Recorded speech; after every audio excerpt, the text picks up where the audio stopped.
Hello everybody. Today I am going to start the discussion of inorganic chemistry belonging to BSc first semester, a online class.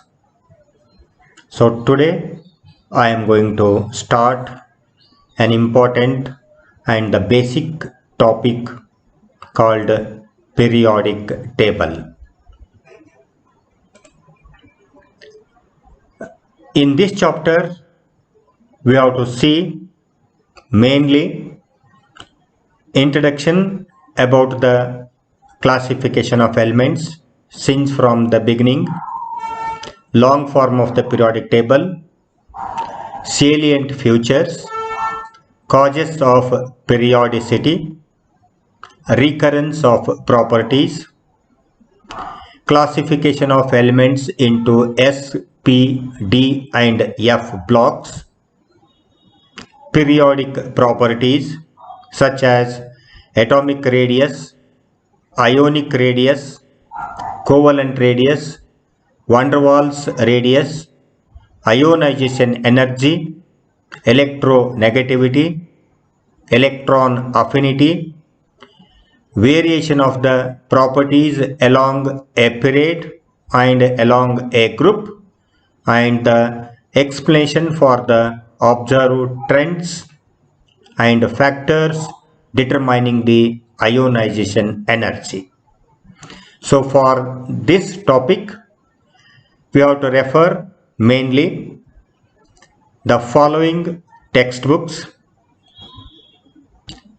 Principles of Inorganic Chemistry by P.L. Soni, Textbook of Inorganic Chemistry by Puri and Sharma, Inorganic Chemistry by Suratkar, Thatte and Pandit, Selected Topics in Inorganic Chemistry by Madan, Malik and Mohan, and one more foreign author book, that is New Concise in Inorganic Chemistry by J.D. Lee.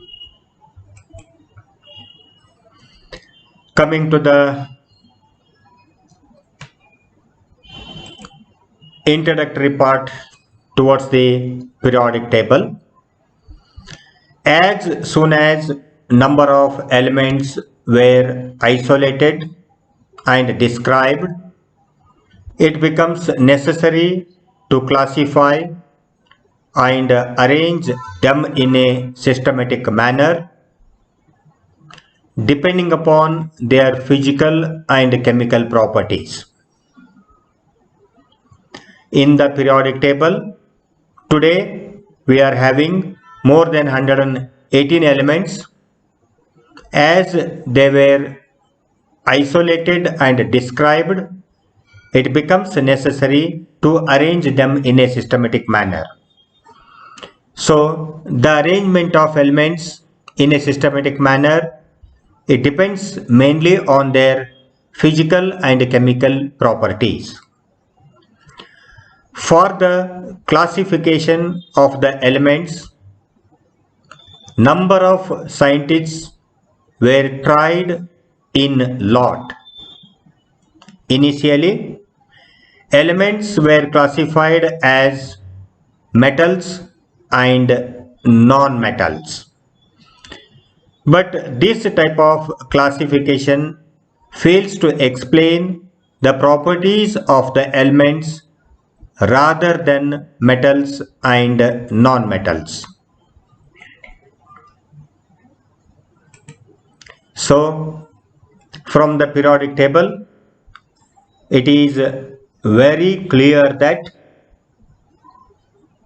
here from hydrogen to lawrencium, that is 113 element, and from lawrencium to 118 element, we are observing many type of the elements.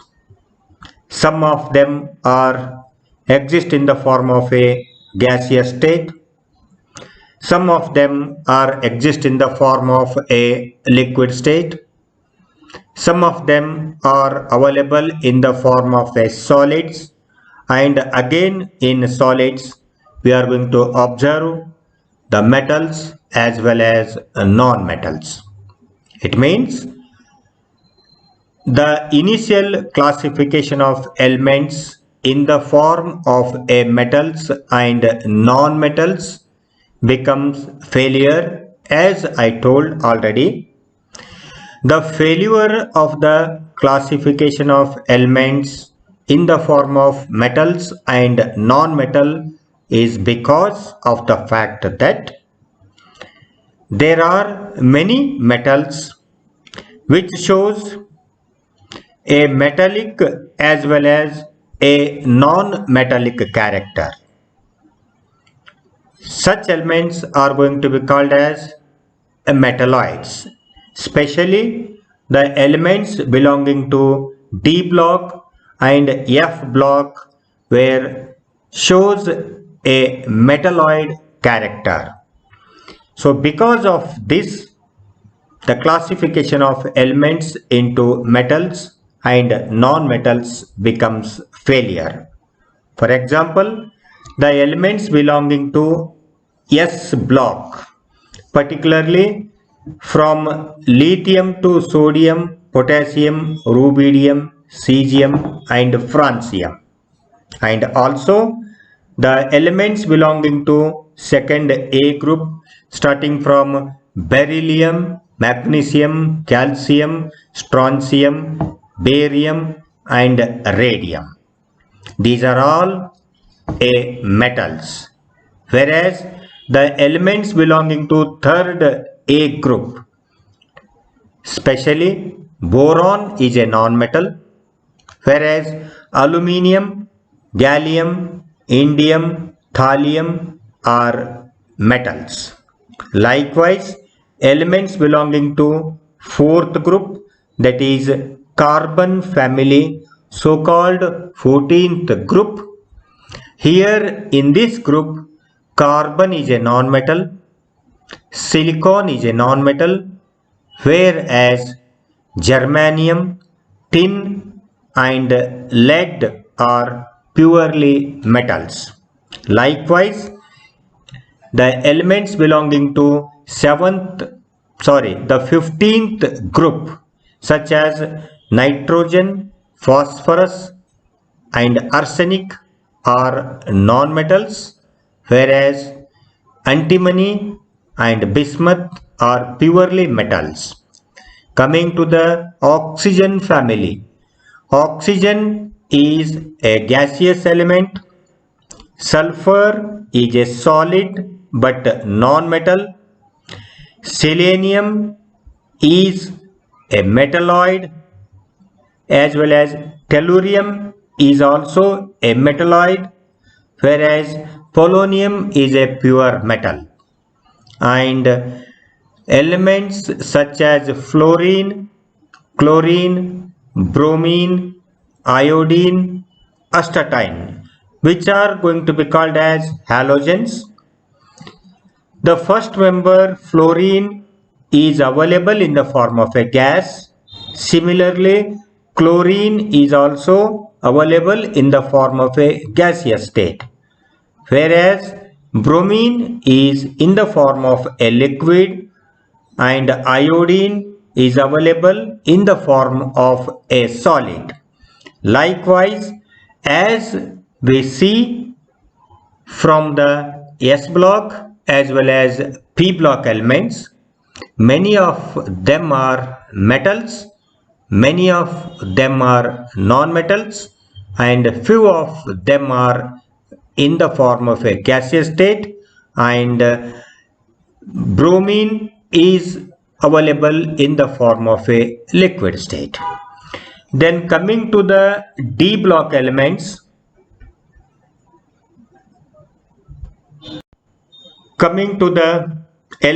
belonging to D block, which are placed in between S and P block. Many of the D block elements are available in the form of metals such as manganese, iron, copper, zinc, cadmium, silver, gold, and many more metals are exist in the form of a pure metals, and remaining members of the d block elements are available in the form of a non-metals. Sorry, available in the form of a metalloids. It means the remaining members shows a metallic character as well as a non-metallic character. Such elements are going to be called as a metalloids. Like d block elements, the elements belonging to F block starting from cerium to lutetium and thorium to lawrencium. Many of them are available in the form of a pure metals and some of them are available in the form of a metalloidal. It means they show a metallic character as well as a non-metallic character. Because of this property, the classification of elements in the form of a metals and non-metal becomes failure.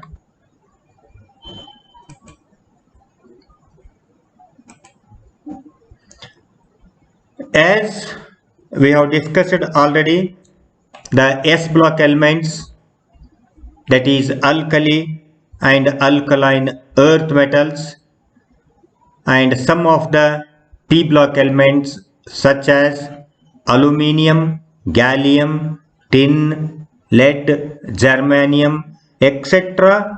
are metallic in nature, and remaining elements of P block such as boron, carbon, silicon, phosphorus, sulfur, selenium, etc. are solids.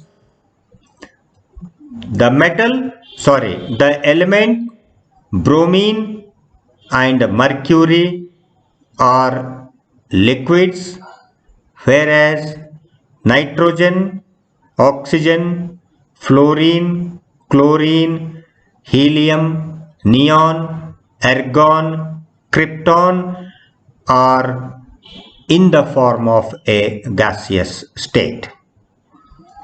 Remaining elements of the periodic table, as I told you already, that is D block element and F block elements are metalloids. They exhibit a metallic as well as a non-metallic character. After the failure of classification of elements in the form of a metals and non-metals, again the classification of elements and grouping them in the form of a systematic way is carried out by many of the scientists all around the world. So in the year 1817, a German chemist called Dobereiner classified certain elements in a group of 3 elements called triode. Dobereiner tried to classify the elements by grouping them in the form of a 3 elements, and he called it as a triode. According to law of triode, the 3 elements in a triode have similar physical and chemical properties, and the atomic weight of the middle element is an arithmetic mean of the atomic weight of the other 2 elements. Here Dobereiner has took 3 elements together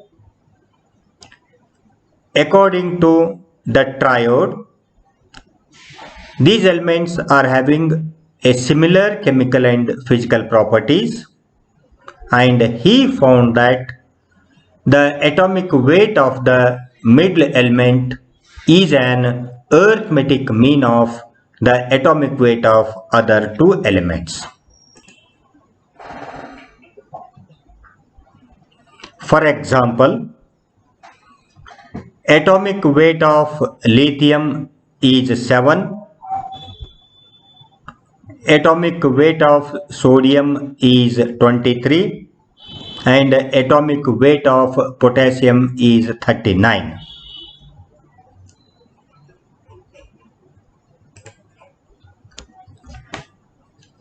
Lithium, sodium and potassium. For example, Dauberner has taken these three elements in a group, and having three elements in a group is called as triode. According to the Dauberner's triode, the arithmetic mean of the first and last element, the atomic weight of the arithmetic mean of the first and last element, that is lithium and potassium, is an arithmetic mean of the atomic weight of the middle element, that is sodium. As seen from the example, the atomic weight of lithium is 7, atomic weight of sodium is 23, and atomic weight of potassium is 39.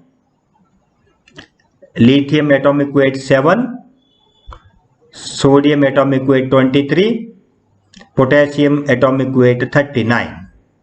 So these are the three elements taken in the form of a triode. According to the law of triode, atomic weight of lithium plus atomic weight of potassium is equals to the atomic weight of sodium. That is, atomic weight of lithium 7 plus atomic weight of potassium 39. The mean of atomic weight of lithium and atomic weight of potassium gives the atomic weight of sodium, that is 46 divided by 2, that gives 23 atomic weight of sodium. So here, while explaining a group of these three elements, that is lithium, sodium and potassium, the arithmetic mean of lithium and potassium gives the atomic weight of sodium, that is 23. Coming to the second example of triode.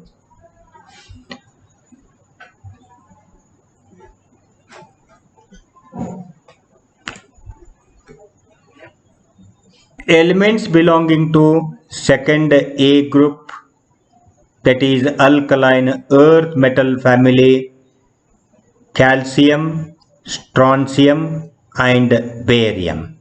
Dauberner has taken calcium, strontium, barium as a one group belonging to a triode. According to Dauberner, atomic weight of calcium is 40, strontium is 87 and that of barium is 137. So, according to Dauberner, atomic weight of calcium and atomic weight of barium and their mean gives the atomic weight of the middle element, that is strontium. atomic weight of calcium, atomic weight of barium. Their mean gives the atomic weight of the middle element, that is strontium. That is, atomic weight of calcium is 40, atomic weight of barium is 137.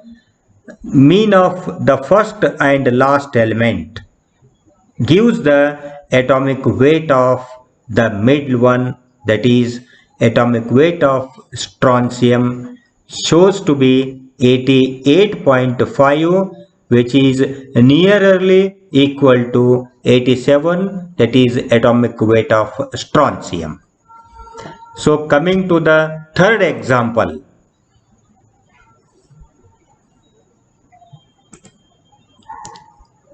chlorine, bromine, iodine.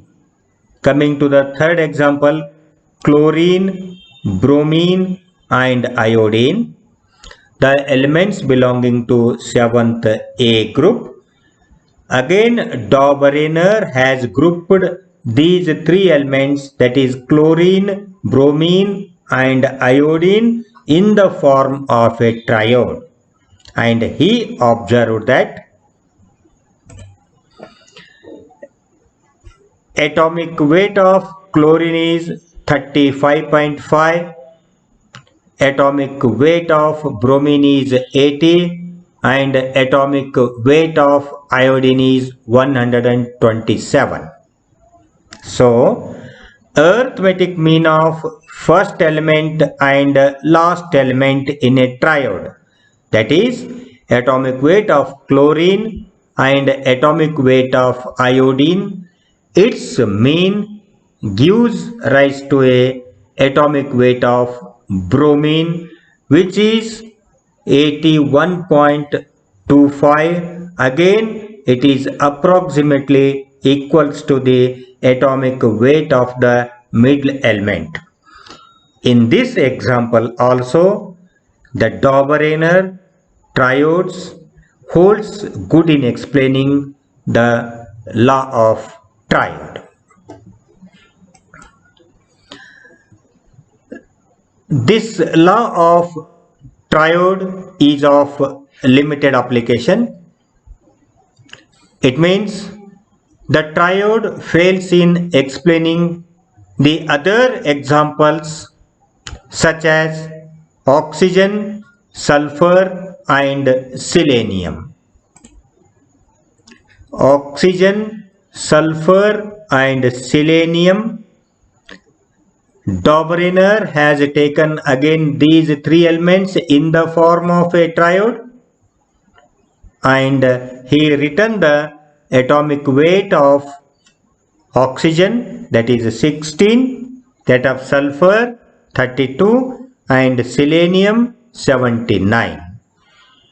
Adding the atomic weight of oxygen 16 and selenium 79 and their mean gives rise to only a 42.5, whereas the atomic weight of sulfur is just 32.